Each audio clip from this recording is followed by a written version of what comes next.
Hi my dear ones, welcome back to our channel. ഇന്ന് നമ്മൾ ഉണ്ടാക്കാൻ പോകുന്നത് ചമ്മന്തിപ്പൊടിയാണേ.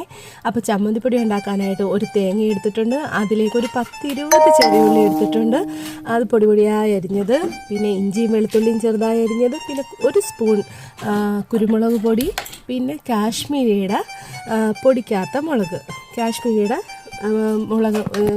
കാശ്മീരിയുടെ വറ്റൽ മുളകാണ് എടുത്തിട്ടുള്ളത്. അപ്പോൾ ഇത് ഇത്രയും, പിന്നെ കുറച്ച് ഓയിലും കൂടെ ചേർത്ത് നല്ല പോലെ നമുക്ക് വറുത്തെടുക്കണം. അതിലേക്ക് കറിവേപ്പില കൂടി ആഡ് ചെയ്യുന്നുണ്ട് കേട്ടോ. കൈ എടുക്കാതെ ഇങ്ങനെ ഇളക്കി ഒരു 10-20 മിനിറ്റ് ഇളക്കിയെന്ന് തോന്നുന്നു. എന്നിട്ട് നമുക്കത് കുറച്ച് ഉപ്പ്, ഈ ഒരു പരുവാകുമ്പം കുറച്ച് ഉപ്പ്, ആവശ്യത്തിന് ഉപ്പിട്ട് കൊടുക്കുക.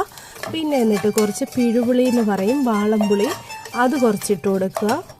എന്നിട്ട് നമുക്കത് തണുക്കാൻ വെക്കാം.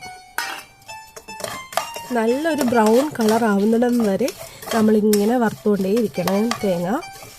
അതിൻ്റെ നല്ല പോലെ തണുത്തിട്ട് വെള്ളം തന്നെ ഒന്നും ഇല്ലാത്ത മിക്സിയുടെ ജാറിലേക്ക് ഇട്ട് നമുക്കത് നല്ല പൊടിയായിട്ട് പൊടിച്ചെടുക്കാം. അപ്പോൾ ഇന്നത്തെ വീഡിയോ ഇത്രയേ ഉള്ളൂ. വീഡിയോ ഇഷ്ടപ്പെട്ടാൽ ലൈക്ക് ചെയ്യുക, ഷെയർ ചെയ്യുക, സബ്സ്ക്രൈബ് ചെയ്യുക. പൊടിച്ച് കഴിയുമ്പോൾ ഈ പരുവത്തിലെത്തും. Thank you for watching my dear ones. Have a nice day.